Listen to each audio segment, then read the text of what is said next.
I bring solidarity messages from the National Peace Collective, and I have been mandated by the Office of the Presidency and on behalf of the 18 affiliated trade union organizations in the Federation.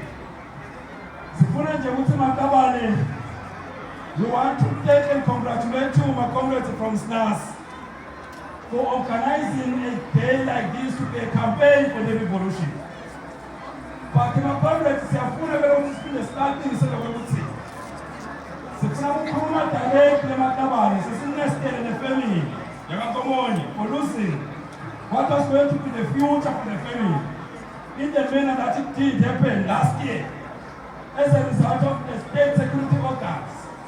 But my comrades, Sifuna spare of country and out of Bagala was in Federation Butsi.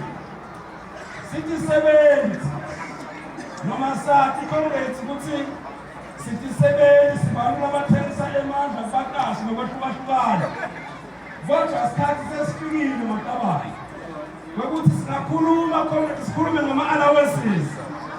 Sipita Skurman, and Tolakiman, and Tikusume. Sipita Skurman, and medical aid, and Namagonda, Kurman, and Naskuru. But the critical point, Congress, no Wabuti. In Banga, and I elected the Banana to on a daily basis is the weak and sick political system. And we have full of the Comrades who to cinema swat, see labor. Simam Mane to dislodge the Timuga system.